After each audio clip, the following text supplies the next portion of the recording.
تو آپ کی نیکیاں بھی ضائع ہو جائیں گی۔ حالانکہ وہی بتانا چاہتا ہوں اللہ کے نبی کبھی بھی شرک نہیں کر سکتے، لیکن اللہ رب العزت نے قرآن کریم کے اندر انبیاء سے خطاب کیا ہمیں سمجھانے کے لیے کہ شرک کتنا خطرناک گناہ ہے اور توحید کتنی اللہ کی بہت بڑی نعمت ہے۔ اس لیے اللہ کے عظیم پیغمبر حضرت یوسف علیہ السلام اللہ رب العزت کی اس نعمت کا شکریہ ادا کرتے ہیں۔ فرمایا وَاتَّبَعْتُ مِلَّةَ آبَائِي ابراہیم و اسحاق و یعقوب، میں نے پیروی کی ہے میرے باپ دادوں کی ملت اور دین کی، اور وہ باپ دادے وہ نہیں جو ان پڑھ ہیں، جنہیں لکھنا نہیں آتا پڑھنا نہیں آتا، جنہیں دین کا کوئی شعور نہیں، ایسے باپ دادے نہیں، بلکہ فرمایا ابراہیم جو اللہ کا خلیل گزرا ہے، اسحاق جو اللہ کا نبی گزرا ہے، یعقوب جو اللہ رب العزت کا پیغمبر گزرا ہے، ان کے طریقے پہ میں زندگی بسر کر رہا ہوں۔ ما کان لنا ان نشرک باللہ من شیء، ہمارے لیے یہ کبھی بھی جائز نہیں، ہمارے لیے کوئی گنجائش نہیں، ہمیں یہ مناسب ہی نہیں لگتا کہ ہم اللہ کی ذات کے ساتھ کسی کو شریک ٹھہرائیں۔ ذالک من فضل اللہ علینا وعلی الناس ولکن اکثر الناس لا یشکرون، یہ تو اللہ کا ہمارے اوپر بہت بڑا فضل ہے، بہت بڑی مہربانی ہے کہ اللہ رب العزت نے اس عزت بھری پیشانی کو اپنی ذات کے سامنے جھکانے کی توفیق دی ہے۔ کسی اور کے سامنے یہ پیشانی جھکتی نہیں، کسی کے سامنے سجدہ کرتے نہیں، ساری امیدیں اللہ کی ذات کے ساتھ وابستہ ہیں جس نے ہمیں پیدا کیا ہے۔ ہماری ضرورتیں پوری کرنے والی ذات بھی وہی ہے جو پیدا کر سکتا ہے، وہ ضرورتیں بھی پوری کر سکتا ہے۔ ذالک من فضل اللہ علینا وعلی الناس ولکن اکثر الناس لا یشکرون، لیکن فرمایا بہت سے لوگ دنیا کے اندر ایسے ہیں کہ اللہ کی اس نعمت کا شکر بھی ادا نہیں کر سکتے۔ اللہ نے اگر انہیں توحید کی سمجھ دی ہے تو وہ اللہ کی اس نعمت کا شکر ادا نہیں کرتے۔ یہ تو بہت بڑی نعمت ہے، اللہ نے کسی کو مان دیا ہے، بڑے بڑے شکریہ اللہ کے ادا کیے جاتے ہیں۔ اللہ نے کسی کو اولاد دی ہے، اللہ کا شکریہ ادا کرتے ہیں، لیکن توحید جیسی عظیم نعمت اللہ تعالیٰ کا شکر بھی ادا کرنے کے لیے لوگ تیار نہیں ہیں۔ ہم اہل الحدیث ہیں، اللہ کے فضل سے توحید کی نعمت سے اللہ نے ہمیں نوازا ہے، لیکن ہمیں اس نعمت کی قدر کرنی چاہیے اور اللہ رب العزت کا شکر ادا کرنا چاہیے۔ آگے کیا فرمایا؟ کہاں بیٹھے ہیں حضرت یوسف علیہ السلام؟ جیل میں بیٹھے ہوئے ہیں۔ ہم تو باہر بھی جہاں کھلے میدان ہیں دعوت کے، ہم وہاں بھی توحید سے دعوت کا آغاز نہیں کرتے۔ کہتے ہیں لوگ ناراض ہو جائیں گے، لوگ بگڑ جائیں گے، لوگ جو ہے وہ مائنڈ کریں گے، محسوس کریں گے، اور اگر ہم نے پہلی مرتبہ توحید کی دعوت دی لوگوں کو تو اگلی بات ہماری سننے کے لیے کوئی تیار نہیں ہوگا۔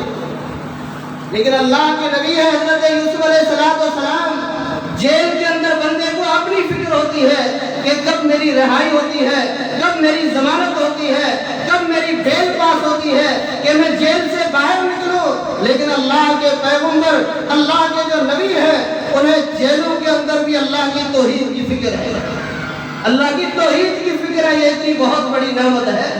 فرمایا یا صاحب السجن ارباب متفرقون خیر ام اللہ الواحد القہار، او میرے جیل کے ساتھیوں مجھے یہ بتاؤ کہ الگ الگ خدا جو لوگوں نے بنائے ہوئے ہیں، یہ الگ الگ رب اور خدا بہتر ہے، ام اللہ الواحد القہار، یا ایک زبردست سب سے بڑا طاقتور غالب اللہ رب العزت اکیلا بندے کے لیے کافی ہے یا نہیں؟ اندازہ لگائے وہاں بھی دعوت دے رہے ہیں، ما تعبدون من دونہ الا اسماء سمیتموها انتم وآباؤکم، یہ بھی نہیں کہ صرف توحید ربوبیت بیان ہے، بلکہ شرک کا رد بھی ہے کہ جن جن کی تم عبادت کرتے ہو یہ تو نام بھی تم نے بنائے ہوئے ہیں، یہ کتوں والی سرکار، یہ بلوں والی سرکار، یہ فلاں سرکار، یہ فلاں سرکار، ان کے نام بھی تم نے رکھے ہیں۔ اللہ رب العزت نے ان سے مانگنے کے لیے، ان کے سامنے جھکنے کے لیے ما انزل اللہ بہا من سلطان، اللہ نے تو ایک دلیل بھی نازل نہیں کی کہ ان کو پکارا جائے، ان کے ساتھ اپنی امیدیں وابستہ جائیں، اللہ نے تو ایک دلیل بھی نازل نہیں کی۔ اور آگے کیا فرمایا؟ اگر سیدھے دین پہ چلنا چاہتے ہو، اگر درست دین پہ چلنا چاہتے ہو، لوگ آج پریشان ہے کہ صحیح کوئی پتہ نہیں حق کیا ہے، کوئی پتہ نہیں کون سا سیدھا راستہ ہے۔ حضرت یوسف علیہ السلام کہتے ہیں امر اللہ تعبدوا الا اياه، اللہ نے حکم دیا ہے کہ اکیلے اللہ کی عبادت کرو، ذالک الدین القیم، یہ سیدھا دین ہے، یہ درست دین ہے، یہ مضبوط دین ہے، ولکن اکثر الناس لا يعلمون، لیکن اس سیدھے دین کو اکثر لوگ نہیں جانتے۔ لوگ تو کہتے ہیں دنیا کے اندر کہ جہاں اکثریت ہے، جہاں زیادہ لوگ ہیں، بندے کو وہ جماعت، وہ مذہب، وہ مسلک اختیار کرنا چاہیے، لیکن اللہ کا قرآن کیا کہتا ہے، اللہ کا پیغمبر کیا کہتا ہے، وَلَكِنَّ أَكْثَرَ النَّاسِ لَا يَعْلَمُونَ، لوگوں کی اکثریت اللہ کی توحید کو نہیں جانتی۔ توحید پہ چلنے والے، توحید پہ قائم رہنے والے بہت سے کم لوگ ہوتے ہیں، بہت ہی کم لوگ ہوتے ہیں۔ تو میرے بھائیوں، اللہ تعالیٰ کی توحید کو سمجھو، رب کی وحدانیت کو سمجھو، اور انتہائی افسوس سے کہنا پڑتا ہے، انتہائی افسوس سے کہنا پڑتا ہے ہم مسلمان ہیں، ہماری طرف اللہ نے آخری پیغمبر محمد کریم صلی اللہ علیہ وسلم کو نبی بنا کے بھیجا، ہمارے پاس اللہ کے پیغمبر کی محفوظ حدیثیں موجود ہیں، اللہ کے نبی کی طرف نازل ہونے والی عظیم کتاب قرآن مجید موجود ہے، جس کے بارے میں رب نے فرمایا اِنَّا نَحْنُ نَزَّلْنَا الذِّكْرَ وَإِنَّا لَهُ لَحَافِظُونَ، اس کتاب کو ہم نے نازل کیا ہے اور اس کی حفاظت کرنے والے بھی ہم ہی ہیں۔ وہ کتاب بھی موجود ہے، اور ہم غیر مسلموں کو، دوسرے لوگوں کو دین کی دعوت دینے کے لیے نکلتے ہیں، اور خود ہم سے پوچھا جائے، ہم مسلمانوں کی جماعتیں ہیں، ان سے پوچھا جائے اللہ کہاں ہے، اللہ کہاں ہے؟ جب کسی کو یہ پتا نہ ہو کہ اللہ کہاں ہے، وہ کیا دین کی دعوت دے گا؟ کچھ لوگ کہتے ہیں اللہ ہر جگہ موجود ہے، کچھ لوگ کہتے ہیں اللہ عرش پر مستوی ہے۔ جب مسلمانوں کی یہ حالت ہو کہ ان کو یہاں تک پتا نہ ہو، اور ایک ایسے مسئلے میں اتفاق نہ ہو کہ ان کا رب کہاں ہے جس کی عبادت کرتے ہیں، تو ہماری دعوت اثر انداز کیسے ہوگی؟ لوگ جو غیر مسلم ہیں، نان مسلم ہیں، اور دوسرے لوگ ہیں، ہماری دعوت کو کیسے قبول کریں؟ کچھ لوگ کہتے ہیں اللہ کے لیے کوئی طرف مقرر نہ کرو، کہ اللہ اوپر ہے یا نیچے ہے، دائیں ہے یا بائیں ہے، کوئی طرف اللہ کے لیے مقرر نہیں ہونا چاہیے، اور اللہ کے لیے کوئی مکان بھی مقرر نہ کرو کہ متعین مکان کے اللہ فلاں جگہ پر ہے۔ اور یہ ایسا نظریہ ہے، یہ صوفیت کا نظریہ ہے، اسلام کا متضاد نظریہ ہے۔ جب ہم قرآن پڑھتے ہیں تو قرآن نے اللہ کی ذات کے لیے طرف بھی مقرر کیا ہے، اور قرآن نے اللہ کی ذات کے لیے مکان بھی مقرر کیا ہے، مکان بھی مقرر ہے۔ قرآن کریم کی ایک آیت نہیں ہے، قرآن کی 7 آیتیں ہیں، قرآن کریم کی 7 آیتیں ہیں۔ اللہ رب العزت خود اپنی ذات کے بارے میں بتاتے ہیں الرحمن علی العرش استوی، رحمان عرش کے اوپر مستوی ہے۔ رحمان کہاں ہے؟ عرش کے اوپر مستوی ہے۔ ہم کہتے ہیں نہیں، ہر جگہ موجود ہے، اللہ ہر جگہ موجود ہے۔ میرے بھائیوں، اگر آپ کسی کو فون کریں کہ بھائی آپ کہاں ہیں، وہ کہیں میں مچھی میں ہوں، اور دوسرے لوگ آپ کو کہیں گے نہیں یہ بندہ مچھی میں نہیں ہے، یہ اسلام کوٹ میں بھی ہے، یہ نوکوٹ میں بھی ہے، یہ ڈکلو میں بھی ہے، تو جو اپنی ذات کے بارے میں بتا رہا ہے اعتماد اس کی بات پہ ہوگا، یا لوگ جیسے کہیں گے اس کی بات پہ اعتماد کیا جائے گا؟ سیدھی بات ہے، جو اپنی ذات کے بارے میں خود خبر دے رہا ہے۔ تو اللہ رب العزت اپنی ذات کے بارے میں خود بتا رہے ہیں کہ رحمان عرش پر مستوی ہے، رحمان عرش پر مستوی ہے۔ قرآن کی 7 آیتیں، ایک آیت سورہ طٰہٰ میں ہے، اور باقی مختلف صورتوں میں قرآن کریم کی 7 آیتیں موجود ہیں۔ اور آئیے ہم اگر قرآن کریم کا مطالعہ کرتے ہیں، احادیث کا مطالعہ کرتے ہیں، انبیاء کے نظریات کو دیکھتے ہیں، تو ان کا نظریہ بھی یہ ہے کہ اللہ اوپر ہے۔ اللہ کہاں ہے؟ اللہ اوپر ہے۔ اوپر کہاں ہے؟ عرش کے اوپر۔ ہر جگہ اللہ موجود نہیں ہے، بہت سی گندی جگہ بھی دنیا کے اندر موجود ہے۔ اللہ پاک ہے، ہر جگہ پہ اللہ تعالیٰ کی ذات نہیں ہے۔ دیکھو امام الانبیاء محمد رسول اللہ صلی اللہ علیہ وسلم ہجرت کر کے مدینہ آتے ہیں. آپ علیہ السلام کی یہ خواہش تھی کہ ہمارا قبلہ بیت اللہ کو بنایا جائے. ابھی تک جب تک آپ ہجرت کر کے آئے ہیں آپ علیہ السلام بیت المقدس کی طرف مسجد اقصی کی طرف منہ کر کے نماز پڑھتے تھے. قبلہ وہ تھا جو تمام انبیاء کا تھا.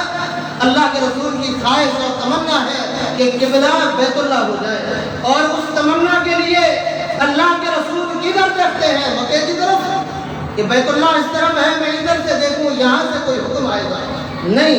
دائیں طرف بائیں طرف نیچے نہیں, اللہ کے رسول آسمانوں کی طرف دیکھتے ہیں. قرآن کریم کا دوسرا پارہ سیقول الصفحاء پہلا رکوع اس پارے کا سورہ بقرہ ہے. اللہ رب العزت نے محمد کریم کی نگاہوں کا ذکر کیا ہے کہ ان کی نگاہیں کس طرف اٹھتی ہیں. جس طرف اللہ ہے نظریں اس طرف اٹھتی ہیں, اللہ کے رسول کی نظریں اس طرف اٹھتی ہیں. فرمایا قد نرى تقلب وجهك في السماء فلنولينك قبلة ترضاها فول وجهك شطر المسجد الحرام وحيثما كنتم فولوا وجوهكم شطرا. اے میرے محبوب محمد کریم صلی اللہ علیہ وسلم آپ کی بار بار نگاہیں آسمانوں کی طرف اٹھتی ہے کہ اوپر سے کوئی حکم آئے گا. اللہ اوپر ہے تو احکام اس لیے اوپر سے ہی اترتے تھے. امام الانبیاء محمد رسول اللہ صلی اللہ علیہ وسلم آسمانوں کی طرف دیکھتے تھے. دعا کرنے والا اس کی نگاہیں بھی آسمانوں کی طرف اٹھتی ہے کیونکہ یہ ایک فطری عقیدہ ہے جو اللہ رب العزت نے ہر بندے کی فطرت میں رکھا ہے. ہاتھ اٹھاتا ہے اللہ رب العزت آسمانوں کے اوپر ہے, اوپر ہاتھ اٹھاتا ہے. کسی نے دائیں طرف ہاتھ نہیں اٹھائے, کسی نے نیچے ہاتھ نہیں اٹھائے. دعا کے لیے کسی نے بائیں طرف ہاتھ نہیں اٹھائے. جب بھی بندہ ہاتھ اٹھاتا ہے آسمانوں کی طرف اس لیے کہ اللہ اوپر ہے. فرمایا امام الانبیاء محمد رسول اللہ صلی اللہ علیہ وسلم آپ کی نگاہیں آسمانوں کی طرف اٹھتی ہے. قد نرى ہم دیکھ رہے ہیں تقلب وجهك في السماء فلنولينك قبلة ترضاها. جس قبلے کو آپ پسند کرتے ہیں وہی قبلہ ہم بدل کر آپ کو دے دیں گے. بیت المقدس کے مقابلے میں بیت اللہ آپ کو قبلہ بنا کے دیتے ہیں لیکن یہ قبلے کی تبدیلی بھی بہت بڑی آزمائش ہوگی. اہل ایمان کے لیے اہل اسلام کے لیے بہت بڑی آزمائش ہوگی. وما جعلنا القبلة التي كنت عليها إلا لنعلم من يتبع الرسول ممن ينقلب على عقبيه. فرمایا یہ قبلہ بھی اس لیے تبدیل کرتے ہیں کہ ہم ایمان والوں کا امتحان لینا چاہتے ہیں کہ کون محمد کریم کی پیروی کرتا ہے اور کون جو ہے اپنی ایڑیوں کے بل پیچھے جو ہے وہ لوٹ جاتا ہے کہ یہ کون سا دین ہے. اتنے دن تو ادھر منہ کر کے نماز پڑھ رہے تھے اور آج تو ادھر منہ کر کے نماز پڑھ رہے ہیں. ان مسلمانوں کے ساتھ کون چل سکے گا؟ ہم تو نہیں چل سکتے. اللہ رب العزت فرماتے ہیں اہل ایمان کا ہم نے امتحان لیا, اہل ایمان کا امتحان لیا اور اس امتحان میں اولئک الذین امتحن اللہ قلوبہم للتقوی, جن کے دلوں کے اللہ نے امتحان لیے وہ کیسے پاک ہوئے. مسجد قبلتین میں وہ نماز پڑھ رہے ہیں, حالت نماز میں نماز کے دوران ایک بندہ آتا ہے کہتا ہے کہ محمد کریم صلی اللہ علیہ وسلم نے حکم دیا ہے قبلہ تبدیل ہو گیا ہے. نماز کے دوران ہی اپنے قبلے کو تبدیل کر دیتے ہیں. یہ نہیں کہتے کہ یہ آج تو یہ نماز پوری کر لیتے ہیں, یہ رکعت پوری کر لیتے ہیں, اس کے بعد پیغمبر کے حکم پہ چلیں گے. ہم تو یہی کہتے ہیں نا, چھوڑو یار کچھ وقت رہنے دو بعد میں عمل کر لیں گے. تو میرے بھائیوں اللہ رب العزت کی ذات آسمانوں کے اوپر ہے, عرش کے اوپر ہے, محمد کریم صلی اللہ علیہ وسلم اوپر دیکھ رہے ہیں. اور آئیے قرآن کریم کھولیے. قرآن کریم اللہ رب العزت نے قرآن کریم کے اندر ایک صحابی کا نام لیا ہے اور اس کا واقعہ ذکر کیا ہے جس صحابی کو اللہ کے رسول نے اپنا بیٹا بنایا ہوا تھا. آپ علیہ السلام کا حقیقی بیٹا نہیں تھا, منہ بولا بیٹا تھا. اللہ کے نبی نے اس کو بیٹا بنایا ہوا تھا. حضرت زید رضی اللہ تعالی عنہ, حضرت زید نے شادی کی حضرت زینب سے. حضرت زینب اور حضرت زید کے آپس میں تعلقات ازدواجی تعلقات درست نہیں چل پا رہے تھے.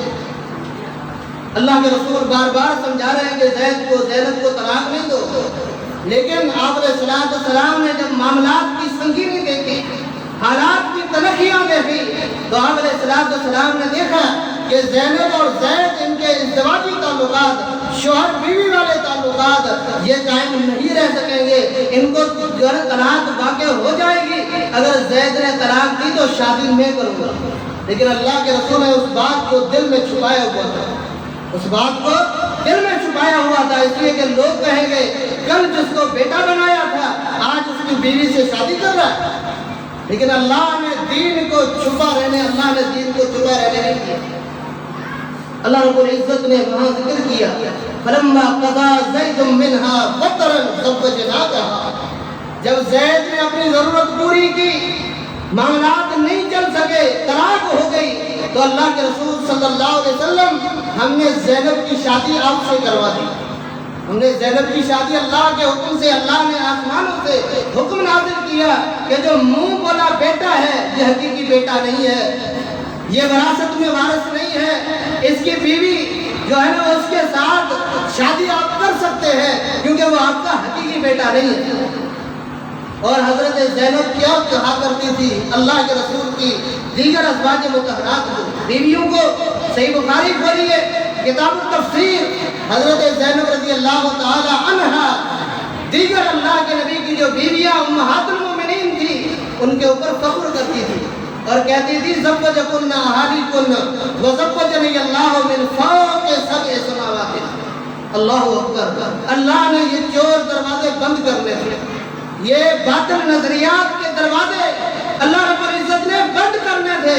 حضرت زینب کہتی تھی وہ اللہ کے نبی کی بیویوں، تمہاری شادیاں تمہارے وارثوں نے کروائی ہیں، تمہارے ولیوں نے کرائی ہیں، تمہارے خاندان والوں نے کرائی ہیں، اللہ کے رسول کے ساتھ وَزَوَّجَنِيَ اللَّهُ مِنْ فَوْقِ سَبْعِ سَمَاوَاتٍ، اور اللہ رب العزت نے میری شادی 7 آسمانوں سے اوپر سے اللہ تعالیٰ نے میری شادی محمد رسول اللہ سے کروائی ہے۔ اللہ کہاں ہے؟ حضرت زینب کہاں بتا رہی ہے؟ اور اللہ کے رسول کی وہ بیوی کی یہ حدیث مسلمانوں تک محفوظ ہو کر پہنچی اس لیے کہ یہی حق تھا کہ اللہ 7 آسمانوں کے اوپر، اللہ رب العزت 7 آسمانوں کے اوپر ہے۔ اور معراج کے موقع پہ اللہ کے نبی کہاں گئے تھے؟ اللہ اگر ہر جگہ موجود ہے تو کیا مکے سے جب آپ علیہ السلام مسجد اقصی کی طرف جا رہے تھے تو مکے میں اللہ موجود نہیں تھا؟ مسجد اقصی میں پہنچے اللہ وہاں نہیں تھا؟ پھر وہاں سے براق میں سوار ہو کر جبریل کے ساتھ 7 آسمانوں کے اوپر گئے ہیں، سدرۃ المنتہا تک گئے ہیں، وہاں حضرت جبریل رک جاتے ہیں، محمد کریم صلی اللہ علیہ وسلم اور اوپر جاتے ہیں۔ کیوں اوپر جا رہے ہیں؟ اوپر کیا ہے؟ کس سے ملنے جا رہے ہیں؟ اللہ کے بندو سوچو، یہ توحید ہے، یہ عقیدہ ہے، اس توحید کے بغیر اللہ ایک نیکی بھی اپنے بندے کی قبول نہیں کرتا۔ جب ہمیں یہی پتہ نہ ہو کہ ہمارا رب کا ہے، ہمارے رب کا ہم مسلمانوں کو پتہ نہ ہو تو ہم کیا کر سکتے ہیں؟ اور یہاں تک بھی کہنے والوں نے کہا، حالانکہ اللہ کے رسول صلی اللہ علیہ وسلم اللہ تعالیٰ سے ہم کلام ہوئے، اللہ تعالیٰ سے ہم کلام ہوئے، لیکن کہنے والوں نے یہ بھی کہہ دیا یہاں تک کہ آپ اوپر گئے اور اوپر گئے، یہاں تک کہ اللہ کی ذات کے ساتھ بغل گیر ہوئے، اللہ کو گلے لگایا محمد رسول اللہ نے۔ یہ دنیا کا بہت بڑا جرم ہے، نہ اس کا ذکر قرآن میں ہے اور نہ محمد رسول اللہ صلی اللہ علیہ وسلم کی حدیث میں ہے۔ فَأَوْحَىٰ إِلَىٰ عَبْدِهِ مَا أَوْحَىٰ، اللہ نے وحی کی ہے محمد رسول اللہ صلی اللہ علیہ وسلم کی طرف۔ میرے بھائیوں، اپنے نظریات کو درست کرو، اپنے توحید کو چیک کرو، اور قرآن نازل ہوتا ہے تو اوپر سے، جبریل آتا ہے اوپر سے، جن چڑھتے ہیں اللہ کے احکام چوری کرنے کے لیے اوپر چڑھتے ہیں۔ سورج جن کو کھول کے دیکھو، کیونکہ اللہ اوپر ہے، احکام اوپر سے آتے ہیں، اللہ کی ذات 7 آسمانوں کے اوپر موجود ہے، قرآن کی 7 آیتیں موجود ہیں، 7 آیتیں۔ آئیے توحید کے حوالے سے دوسرا اہم مسئلہ انتہائی اہم، لوگ دعاؤں کے اندر وسیلے اور طفیل دعائیں مانگتے ہیں، وسیلوں سے، فلاں کے وسیلے سے، فلاں کی طفیل سے، اللہ فلاں غوث اعظم فلاں کی طفیل میری اس دعا کو قبول کرنا۔ میرے بھائیوں، قرآن ہر مسلمان کے گھر میں موجود ہے۔ ہماری دعوت اپنی دعوت نہیں ہے، ہمارا پیغام اپنا ذاتی پیغام نہیں ہے، ہمارے بڑوں کے اقوال نہیں ہے، ہمارے بزرگوں کے اقوال نہیں ہے، ہماری دعوت اللہ کا قرآن اور محمد رسول اللہ صلی اللہ علیہ وسلم کا فرمان ہے۔ آئیے، اگر یہ واسطہ اور طفیل دعاؤں کے اندر جائز ہوتا کہ فلاں کے طفیل سے وسیلے سے دعا مانگنی ہے، چلو ایک دعا تو اللہ قرآن میں ہمیں بھی سکھاتا نا، ابراہیم علیہ السلام کی طفیل سے وسیلے سے، نوح علیہ السلام کی طفیل سے ایک دعا تو سکھاتا۔ قرآن کی کتنی دعائیں ہیں۔ اور دوست ایسے لوگ ہیں جو چہل ربنا کے نام سے اسٹیکر بنواتے ہیں، چہل ربنا، یعنی قرآن کی ایسی 40 دعائیں جو ربنا سے شروع ہوتی ہیں، جو ربنا سے شروع ہوتی ہیں، اور 40 دعاؤں کے اندر کوئی وسیلہ موجود نہیں ہے۔ قرآن کی 40 دعائیں ہیں ربنا، اے ہمارے رب، درمیان میں کوئی نہیں ہے، درمیان میں کوئی نہیں ہے۔ بھائی کیوں؟ اس لیے یہ کہتے ہیں گناہگاروں کی اللہ سنتا نہیں ہے۔ یہ اللہ کی ذات کے اوپر بہت بڑا الزام ہے، اللہ کی ذات پر یہ بہت بڑا الزام ہے۔ کھولیے قرآن، اللہ نے تو محمد کریم کو کہا کہ میں گناہگاروں کی سنتا ہوں اور میرا پیغام گناہگاروں کو دینا، یہ میرا پیغام ان لوگوں کو دینا جو گناہگار ہیں۔ اللہ نے گناہگاروں کو پیدا کیا ہے اور اللہ گناہگاروں کی سنتا نہیں۔ فرمایا قل لعبادی الذین اسرفوا علی انفسہم لا تقنطوا من رحمت اللہ ان اللہ یغفر الذنوب جميعا۔ اور میرے محبوب محمد کریم صلی اللہ علیہ وسلم کہہ دیجئے، یہ پیغام پہنچا دیجئے میرے ان بندوں تک جو اپنے اوپر گناہ کر کے ظلم کر چکے ہیں، زیادتیاں کر چکے ہیں اپنی ذات کے ساتھ۔ گناہگار تو یہ سمجھتا ہے کسی کی عزت لوٹ رہا ہوں تو ظلم اس کے ساتھ کر رہا ہوں، کسی کی زمین پہ قبضہ کر رہا ہوں تو جس کی زمین ہے ظلم اس کے ساتھ کر رہا ہوں، اگر قتل کر رہا ہوں تو اس کے ساتھ ظلم ہے جو مقتول ہے۔ لیکن قرآن کہتا ہے گناہگار سب سے پہلے تو ظلم اپنے اوپر کرتا ہے، گناہ کر کے اللہ کے عذاب کو دعوت دیتا ہے۔ قل عبادی الذین اسرفوا علی انفسہم لا تقنطوا من رحمت اللہ۔ میرے محبوب، میرے ان گناہگار بندوں کو یہ پیغام دیجئے جنہوں نے ظلم کیے ہیں، گناہ کیے ہیں، زیادتیاں کی ہیں، کہ لا تقنطوا من رحمت اللہ، اللہ کی رحمت سے کبھی مایوس نہ ہونا۔ بڑے جبوں والے، بڑی پگڑیوں والے، بڑی تسبیحوں والے، بڑے داموں والے کہیں کہ اللہ گناہگاروں کی نہیں سنتا۔ اللہ رب العزت کہتے ہیں لا تقنطوا من رحمت اللہ، اور گناہگاروں میری رحمت سے کبھی مایوس نہ ہونا، میری رحمت سے کبھی نا امید نہ ہونا۔ ان اللہ یغفر الذنوب جميعا، جس نے تمہیں پیدا کیا ہے وہ تو تمہارے سارے گناہ معاف کرنے کی طاقت رکھتا ہے۔ اس کو پکارو، ڈائریکٹ اللہ رب العزت کو پکارو ربنا سے۔ محمد کریم صلی اللہ علیہ وسلم نے میدان بدر میں دعائیں کی ہے، اللہ کے رسول نے کسی کو واسطہ بنایا ہے، کسی کے طفیل اور وسیلے سے اللہ کے رسول نے دعائیں کی ہے۔ تو دکھاؤ ہے کوئی قرآن میں، ہے کئی حدیث کے اندر گناہگاروں نے دعائیں کی ہیں۔ اللہ کے نبی کے بعد حضرت عمر فاروق رضی اللہ تعالیٰ عنہ کے دور مبارک میں کہت آتا ہے، کہت سالی آتی ہے، اللہ کے رسول کے صحابی امیر المومنین عمر بن خطاب رضی اللہ تعالیٰ عنہ حضرت عباس کے پاس جاتے ہیں۔ حضرت عباس جب تک محمد کریم صلی اللہ علیہ وسلم زندہ ہوا کرتے تھے ہم ان سے دعائیں کرواتے تھے، اللہ کے رسول فوت ہو گئے ہیں، قبروں پہ سجدے کرنے والوں ذرا سوچو، مدینے کے اندر اللہ کے رسول کی قبر موجود نہیں تھی کیا؟ مدینے میں کہا آیا ہے حضرت عمر فاروق رضی اللہ تعالیٰ عنہ محمد کریم کی قبر کو چھوڑ کے حضرت عباس کے پاس جاتے ہیں۔ حضرت عباس آپ اللہ کے رسول کے چچا ہے، زندہ لوگوں سے دعا کروانا جائز ہے، آئیے کہتا آ گیا ہے آپ چل کے دعا کریں اللہ رب العزت بارش برسا دے۔ ہم پریشان ہیں، جانور پریشان ہیں، زمین خشک ہو گئی ہے، مردہ ہو گئی ہے، بارش کے پانی سے اللہ اس زمین کو زندہ کر دے۔ آئیے امام الانبیاء محمد رسول اللہ کے صحابہ کا نظریہ کہ حضرت عمر امیر المومنین ہے، اللہ کے رسول کی قبر کا واسطہ دے کر پیغمبر علیہ السلام کی ذات کے واسطے سے طفیل اور وسیلے سے حضرت عمر اللہ سے دعا نہیں مانگ سکتے تھے کیا؟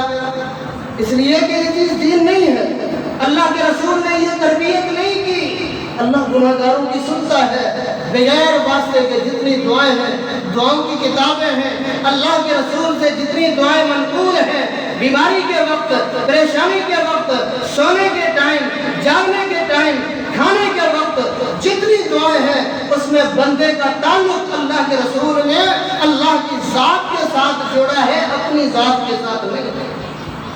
امام الانبیاء محمد رسول اللہ ہجرت کا سفر کرتے ہیں، آپ علیہ السلام غار حرا میں جاتے ہیں، غار ثور میں جاتے ہیں، دشمنوں نے پیچھا کیا، پہنچ گئے۔ حضرت ابوبکر صدیق نے کہا اللہ کے رسول دشمنوں نے پیچھا کیا ہے اور ہم پکڑے گئے۔ اللہ کے رسول حضرت ابوبکر کی گود میں سوئے ہوئے، کہاں سوئے ہوئے ہیں؟ اللہ کے رسول ابوبکر صدیق رضی اللہ تعالی عنہ کی گود میں سوئے ہوئے ہیں۔ یہ نہیں کہا ابوبکر پریشان کیوں ہوتے ہو، تمہاری گود میں کون سویا ہوا ہے؟ تمہاری گود میں کون سویا ہوا ہے؟ لوگ تو یہاں سے پکارتے ہیں، کہتے ہیں شیخ عبد القادر جیلانی ہماری دعائیں سنتا ہے۔ کہاں سے؟ بغداد سے۔ وہ بغداد میں ہے، مرید مٹھی میں ہے، بغداد والا مٹھی میں دعائیں سن رہا ہے، اور یہ نبیوں کا امام ابوبکر صدیق کی گود میں سویا ہوا ہے۔ محمد کریم نے تربیت کیا کی، کہا ابوبکر لا تحزن ان اللہ معنا، ابوبکر پریشان مت ہونا، اللہ کی ذات ہمارے ساتھ ہے، مدد اللہ کی ہے۔ قرآن نے یہی تعلیم دی ہے، ایاک نعبد و ایاک نستعین۔ لائیے کوئی دلیل، لائیے کوئی قرآن کی آیت، کوئی حدیث مبارکہ جس کے اندر اللہ کے رسول نے مردے کے وسیلے سے دعا مانگنا سکھائی ہو۔ اللہ رب العزت تو کہتے ہیں انک ما دعوتنی ورجوتنی غفرت لک ما کان فیک، او میرے بندے جب تک تو میرے سے مانگتا رہے گا اور اپنی امیدیں میری ذات کے ساتھ وابستہ رکھے گا، میں تیری دعائیں قبول کرتا رہوں گا، مجھے کسی کی پرواہ نہیں۔ کوئی پوچھنے والا نہیں اللہ سے کہ اللہ تو گناہ گاروں کی کیوں سنتا ہے؟ یہ 80 سال کا گناہ گار 80 سال گناہ کیے ہیں، میدان عرفات میں پہنچا اور سارے گناہ ایک ہی لحظے میں آپ نے معاف کر دیے۔ ابھی یہ واپس جا رہا ہے، ایسے جا رہا ہے، رجا کا یوم ولدتہ امہ، گویا آج اس کی ماں نے اسے جنم دیا ہے۔ یہ توحید ہے، یہ عقیدہ ہے۔ اس عقیدے کے بغیر اللہ رب العزت بندے کی کوئی نیکی قبول نہیں کرتا، اور فرمایا وَمَن يُشْرِكْ بِاللَّهِ فَكَأَنَّمَا خَرَّ مِنَ السَّمَاءِ، جو اللہ کی ذات کے ساتھ شرک کرے گا، جو اللہ کی ذات کے ساتھ شرک کرے گا، اس کی ہلاکت اور تباہی ایسے یقینی ہے جیسے کوئی بندہ آسمانوں کے اوپر چڑھ جائے اور خودکشی کرنے کے لیے وہاں سے اپنے آپ کو نیچے پھینکے۔ وہ بچ سکتا ہے؟ مسجد کی چھت سے کوئی چھلانگ لگائے پتہ چل جائے گا، یہ تو آسمانوں سے گرنے والا ہے۔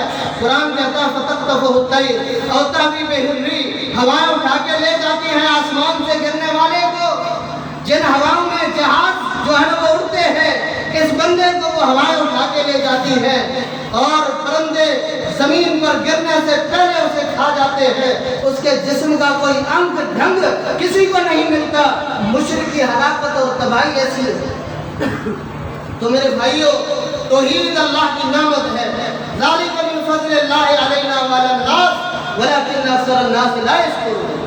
لوگ اللہ کا شکر نہیں کرتے کہ اللہ رب العزت نے صرف اپنی ذات سے مانگنے کا سلیقہ اور طریقہ سکھایا ہے، بس کسی سے نہیں مانگتے، اللہ کے فضل سے، اللہ کے فضل سے کسی سے نہیں مانگتے۔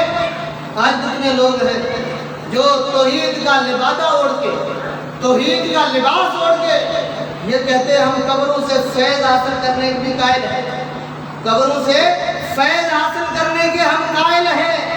دعائیں مانگی جاتی ہیں قبر والوں سے، قبر والوں سے دعائیں مانگی جاتی ہیں۔ قبر سے فیض کون سا حاصل کرنا؟ قبر کی زیارت کرو، آخرت یاد کرو، بس قبر کی زیارت کرو، آخرت یاد کرو کہ اللہ کے پیغمبر بھی دنیا سے چلے گئے، ہم بھی چلے جائیں گے۔ یہ توحید نہیں ہے۔ الحمدللہ توحید یہ ہے کہ اللہ کے نبی صلی اللہ علیہ وسلم نے جو اپنی ذات کے لیے، اللہ تعالیٰ نے جو اپنی ذات کے لیے جو صفات بیان کی ہے، ان پر بھی ویسے ہی عقیدہ رکھا ہے۔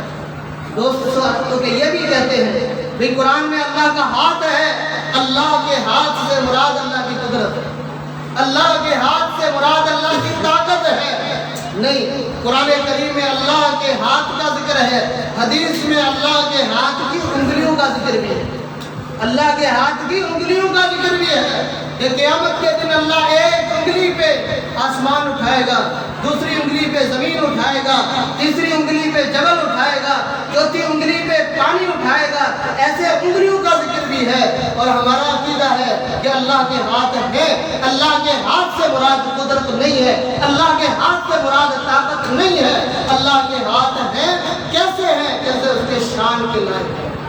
ہمیں جتنا بتایا گیا ہے ہم اتنا ہی ایمان رکھتے ہیں۔ اگر اللہ کے ہاتھ سے مراد قدرت ہے تو اللہ رب العزت حضرت آدم کے بارے میں کہتے ہیں خلقتہ بیدی، میں نے آدم کو اپنے دونوں ہاتھوں سے پیدا کیا۔ کیا معنی کریں گے؟ اگر ہاتھ کا معنی قدرت کریں، ہاتھ کا معنی طاقت کریں، تو کیا اللہ نے حضرت آدم کو دو طاقتوں سے پیدا کیا ہے؟ اللہ نے حضرت آدم کو دو قدرتوں سے پیدا کیا ہے۔ وہ رب جو کہتا ہے کن فیکون، ہو جا وہ کام ہو جاتا ہے، اس اللہ کی آدم کو پیدا کرنے کے لیے ایک قدرت نے کام نہیں دیا، دو قدرتیں جمع ہوئی تو آدم علیہ السلام پیدا ہوئے۔ یہ نظریات قرآن کے خلاف ہے۔ قرآن میں اللہ کے پاؤں کا ذکر بھی ہے۔ اللہ کا پاؤں ہے، کیسے ہے؟ جیسے اس رب کے شان کے لائق ہے، جیسے اس رب کے شان کے لائق ہے۔ ہاتھ تو بیوی کا بھی ہے، ہاتھ ماں کا بھی ہے، ہاتھ باپ کا بھی ہے۔ سارے ہاتھ جب مخلوق کے برابر نہیں ہے تو خالق کا ہاتھ اور مخلوق کا ہاتھ برابر کیسے ہو سکتا ہے؟ کیسے برابر ہو سکتے ہیں؟ شیطان یہاں جو ہے نا یہی حملہ کرتا ہے کہ اگر اللہ کے لیے ہاتھ مانا تو مخلوق سے تشبیہ ہو جائے گی، اللہ کے لیے پاؤں تسلیم کیا تو مخلوق سے تشبیہ ہو جائے گی۔ پھر کیا کہتے ہیں؟ اللہ بھی دیکھتا ہے، مخلوق بھی دیکھتی ہے۔ انکار کرو کہ اللہ نہیں دیکھتا، اللہ بھی سنتا ہے، مخلوق بھی سنتی ہے۔ انکار کرو تشبیہ آ رہی ہے لہذا اللہ سنتا ہی نہیں۔ اللہ کے سننے میں مخلوق کے سننے میں فرق ہے۔ مخلوق کے سننے کی کیفیت یہ ہے کہ 15 سال کا جوان اپنے ساتھی کے ساتھ مسجد میں ایک صف میں پاؤں کے ساتھ پاؤں ملا کے کھڑا ہو کر پڑھ رہا ہوتا ہے۔ نماز ظہر میں سورہ فاتحہ تسبیحات، ساتھ والا بندہ نہیں سن رہا لیکن آسمانوں کا رب وہاں سن رہا ہے۔ اللہ کے سننے میں اور بندے کے سننے میں فرق ہے۔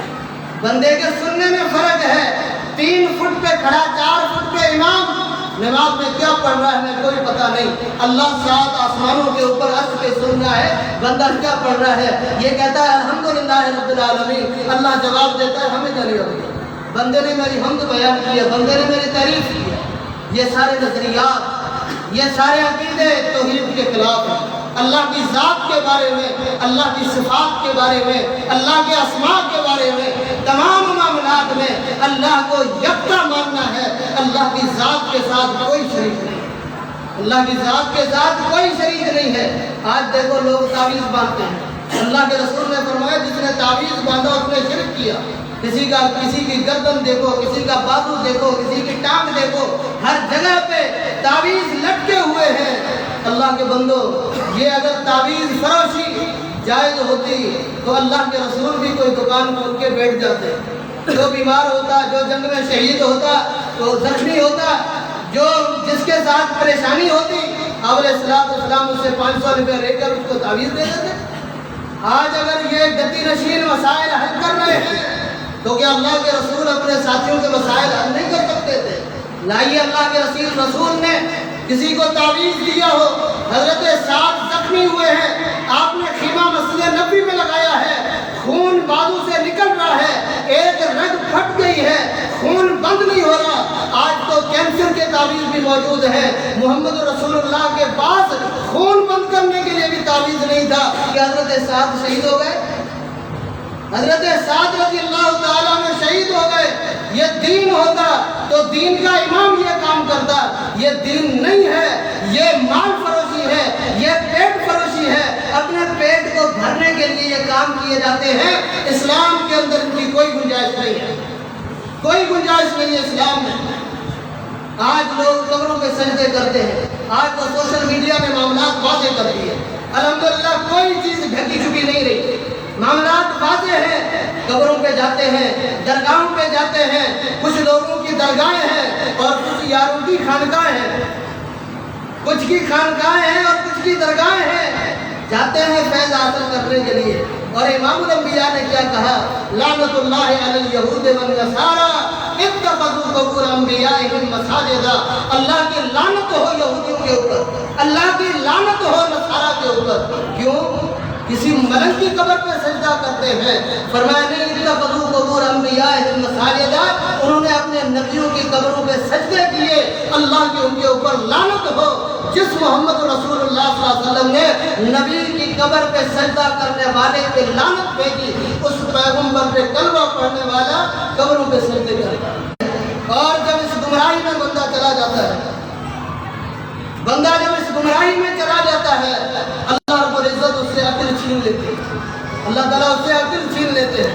ابھی الیکشن میں میری ڈیوٹی لگی، میرے ساتھ ایک لکھا پڑھا آدمی ٹیچر میرے ساتھ چل رہا ہے، کہنے لگا فلاں جو بابا تھا، ایک بندہ اس کے پاس آیا، کہنے لگا سائیں میری 8 بیٹیاں ہیں، میرا بیٹا نہیں 8 بیٹیاں ہیں، اللہ سے دعا کیجیے اللہ مجھے بیٹا دے۔ کہا کہ ٹھیک ہے چلے جاؤ بیٹا ہو جائے گا۔ وہ بندہ چلا گیا اور اس کی بیوی حاملہ ہوئی، گھر میں بچہ پیدا ہوا، دیکھا یہ تو بچی ہے، 8 پہلے دن نبی یہ ہے، یہ تو بچی ہے۔ پھر شکایت لے کے گیا اپنے سائیں کے پاس۔ یہ شکایت کس کی لے کے گیا ہے؟ اللہ کی، کیونکہ بیٹی تو اللہ نے دی ہے، کسی اور نے تو نہیں دی۔ اب سائیں کے پاس شکایت لے کے گیا، کہنے لگا میں جو ہے نا دیکھ کے آیا ہوں، میں شاید ہوں اس چیز کا۔ اللہ اکبر۔ یا سائیں کے پاس، سائیں آپ نے تو کہا تھا کہ بیٹا ہوگا اور وہاں تو بیٹی ہو گئی میرے گھر میں۔ کہا نہیں جاؤ پھر جا کے دیکھو، بیٹا نہیں، بیٹی نہیں ہوگی، بیٹا ہوگا۔ ابھی وہ باپ ہے، اس کے گھر میں اس نے جنم لیا ہے بیٹی نے، اس کو پتہ نہیں کہ بیٹی ہے یہ بیٹا ہے۔ کہا جاؤ، کہنے لگا واپس آیا، واپس آ کے دیکھا تو وہ بیٹی بیٹا بن گئی۔ یہ اللہ کے فیصلے تبدیل کرنے والے ظالم کون ہوتے ہیں؟ اللہ کا فیصلہ ہے کہ اس کو بیٹی دینی ہے، کہنے لگا بابے نے اس کو بیٹا بنا دیا۔ اللہ رب العزت قرآن میں کہتا ہے لا یبدل القول لدی، میرے تو قول بھی تبدیل نہیں ہوتے، میرے فیصلے کیسے تبدیل ہوتے؟ فعال لما یرید، جو چاہتا ہے وہ کر لیتا ہے، اسے کوئی پوچھنے والا نہیں۔ لا یسأل عما یفعل وهم یسألون، وہ سب سے پوچھتا ہے، اسے کوئی پوچھنے والا نہیں۔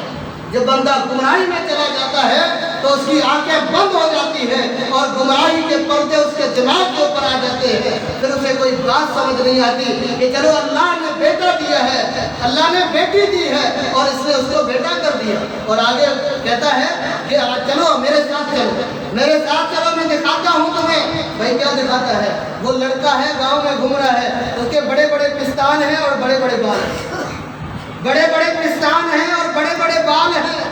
بڑے پستان اور بڑے بال بیٹیوں کے ہوتے ہیں یا بیٹوں کے ہوتے ہیں؟ پتہ نہیں سائیں نے کہاں اپنی قدرت دکھائی۔ ظاہر جو ہمیں نظر آ رہا ہے وہاں تو قدرت نظر نہیں آ رہی۔ یہ گمراہی ہے۔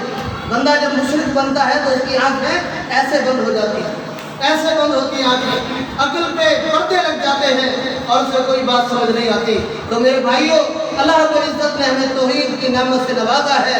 حضرت یوسف علیہ السلام نے یہی کہا کہ یہ اللہ کا فضل ہے، اس کا شکر ادا کرو۔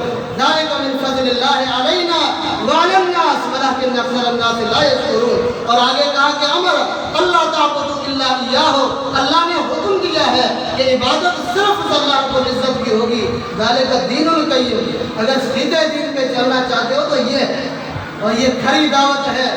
یہ دعوت ایسی ہے جس کے اندر کوئی مداحنت نہیں ہے، جس کے اندر کوئی مداحنت نہیں ہے۔ ہم تو کہتے ہیں کسی کے عقیدے کو چھیڑو نہ، اپنا عقیدہ چھوڑو نہ۔ اگر محمد رسول اللہ کی قسم کھا کے اللہ کے گھر میں کہتا ہوں، یہ نظریہ اگر محمد رسول اللہ کا ہوتا تو صفا پہاڑی پہ اللہ کے رسول کو یہ بھی کہا جاتا تبًّا لک یا محمد، وہ محمد تیرے لیے تباہی ہو۔ تو چھیڑتا ہے ہمارے بتوں کو، تو کہتا ہے ان کو چھوڑو اور اکیلے اللہ کی عبادت کرو۔ اگر محمد رسول اللہ کی دعوت میں یہ پالیسی اور مداحنت ہوتی تو طائف کے میدان میں محمد کریم کو زخمی نہ کیا جاتا۔ اگر محمد کریم کی دعوت میں یہ مداحنت ہوتی تو عہد کے میدان میں اللہ کے رسول کے